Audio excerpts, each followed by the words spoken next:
নমস্কার, কেমন আছো বন্ধুরা? সানডে কমেন্ট বক্সের একটা নতুন এপিসোড নিয়ে চলে এলাম আমি সঞ্জীব, আর তোমরা দেখছো তোমাদের ফেভারিট গার্ডেনিং চ্যানেল ছাদ বাগানের A to Z। যেহেতু এতদিন পর সানডে কমেন্ট বক্স হচ্ছে, তাই কিছু কথা কিছু গল্প নিশ্চয়ই হবে। তবে সরাসরি চলে আসছি প্রথম কমেন্টটাতে, তারপরে কথা তো হতেই থাকবে কমেন্টের সাথে সাথে। তো প্রথম কমেন্টটা করেছে আবির হোসেন, অনেক পুরনো দর্শক, ভালো আছেন নিশ্চয়ই আবির ভাই।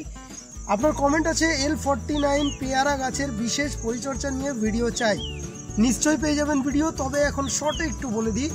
পেয়ারা গাছ লাগাতে গেলে টব মোটামুটি 18 থেকে 20 ইঞ্চি সাইজের নেবেন যারা টবে লাগাচ্ছেন। মাটির ব্যাপারটা একটু অন্যরকম হবে। তাতে 1:2 পরিমাণে গোবর সার আর মাটি, 3-4 মুঠ বালি এই দিয়ে একটা মাটি তৈরি করে নেবেন।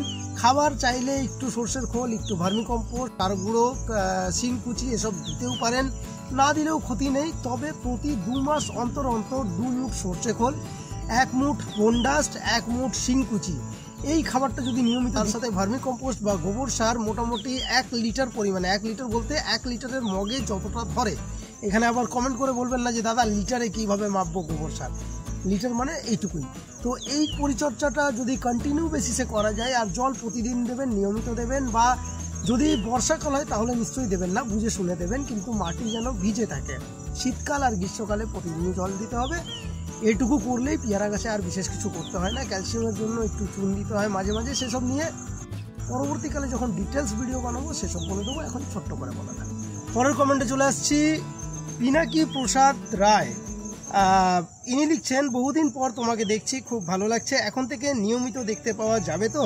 তোমার নিজস্বতা নিয়ে ভিডিও ছাড়তে শুরু করো এবার। নিশ্চয়ই পিনাকিদা, নিজস্বতা নিয়ে ভিডিও থাকছে এবার থেকে নিয়মিতই। পরের কমেন্টে চলে আসছি সুদীপ্ত শঙ্কর 9265 লিখছেন, দাদা টবে মাটিতে সাদা সাদা পোকা হয়েছে, উপায় কি আছে? সুদীপ্ত, তুমি ফটো তুলে একটা আমাকে হোয়াটসঅ্যাপ করো, বা আমাদের যে ফেসবুকের পেজ আছে সেই পেজে তুমি আপলোড করে সমস্যাটার প্রশ্ন করো, আমি সানডে কমেন্ট বক্সে এর উত্তর দিয়ে দেবো। কারণ সাদা সাদা পোকা বিভিন্ন ধরনের হয়, কি পোকার কথা বলছো আমি ঠিক বুঝতে পারছি না। পরের কমেন্টে চলে আসছি রাজেশ রাওয়ানি লিখছেন, দাদা তোমার ভিডিও মানে ইনফরমেশনের সাথে এন্টারটেনমেন্ট, দারুণ দাদা। Thank you Rajesh. নেক্সট কমেন্টে চলে আসছি অলিক খান লিখছেন, গার্লিক প্লান্টে স্প্রে করতে পারবো তো দাদা?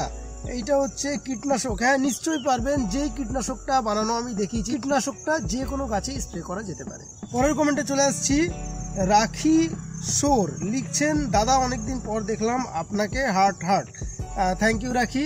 পরের কমেন্টে চলে আসছি সুখেন্দু মণ্ডল লিখছে, যদি সিঙ্গেল প্ল্যান্ট কোরিয়ার ডেলিভারি সম্ভব হয় তাহলে কন্ট্যাক্ট নম্বর শেয়ার করুন প্লিজ।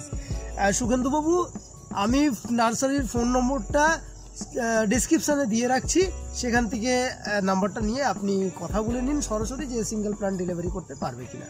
পরের কমেন্টে চলে আসছি আজাদ মুর্মু লিখছেন, দাদা 100 নম্বর অল টাইম পাতি লেবু গাছ দরকার, আপনার নার্সারিটা কোথায় আর কিভাবে কন্ট্যাক্ট করা যাবে? আজাদ, নার্সারির কন্ট্যাক্ট নম্বর আমি এখনই বললাম, ডেসক্রিপশনে দিয়ে দিচ্ছি, সেখান থেকে আপনি কল করে কথা বলে নিন। আর নার্সারিটা আমার নয়, আমি শুধু ভিডিও করতে যাই, আমাকে ডাকে তাই। পরের কমেন্টে চলে আসছি আনোয়ার শোভন লিখছেন, দাদারে সেই যে গেলেন এতদিন পর, কই ছিলেন দাদা? কত ইনফরমেশনের অপেক্ষায় আছি। বাংলাদেশ থেকে আনোয়ার, এত ভালো একটা কমেন্ট করার জন্য সিরিয়াসলি তোমাকে ধন্যবাদ। খুব ভালো লাগলো কমেন্ট পড়ে, খুব নিজের লাগলো, আর এবার থেকে আমি রেগুলার থাকার চেষ্টা নিশ্চয়ই করব। পরের কমেন্টে চলে আসছি রাজা দত্ত লিখছেন, দুরিয়ান টবে হয় না? রাজা, দুরিয়ান টবে হয়, নিশ্চয়ই হয়। আমি কয়েকটা ছবি তোমাকে দেখাচ্ছি, দেখো টবে দুরিয়ান হবে। কাঁঠাল হচ্ছে তো দুরিয়ান হতে অসুবিধা কি? হ্যাঁ, গাছটা গ্রাফটিংয়ের হতে হবে আর সঠিক ভ্যারাইটির হতে হবে, নিশ্চয়ই হবে। তবে নার্সারিতে যেই দুরিয়ানটা আমি দেখিয়েছিলাম সেটা টবে হবে কি না তার কোনো গ্যারান্টি আমি নিতে পারছি না।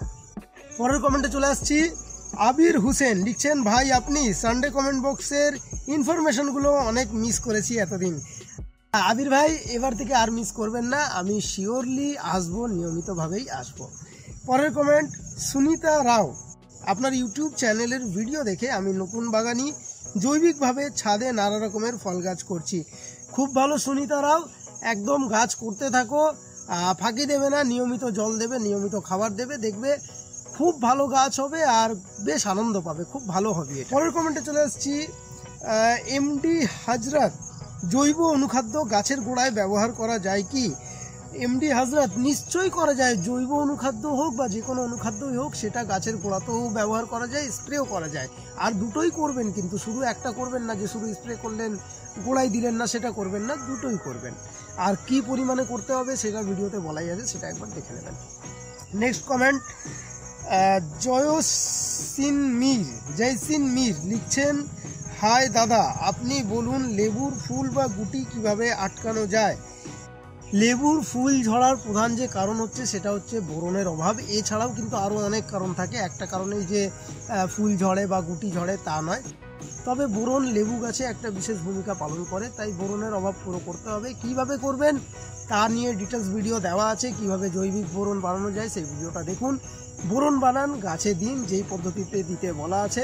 আর তাছাড়া জলের ভারসাম্য যেন ঠিকঠাক থাকে। জল অত্যাধিক হয়ে গেলেও গাছ কিন্তু ফল ঝরিয়ে দিয়ে নিজের ফলিয়েজ গ্রোথের দিকে বেশি মন দেয়, তাই বেশি জল দেওয়া যাবে না। আবার কম জল হলেও গাছ কিন্তু নিজেকে বাঁচানোর জন্য ফল ঝরিয়ে দেবে, যাতে নিজে আগে বাঁচতে পারে, ফলে যাতে জলটা দরকার না পড়ে।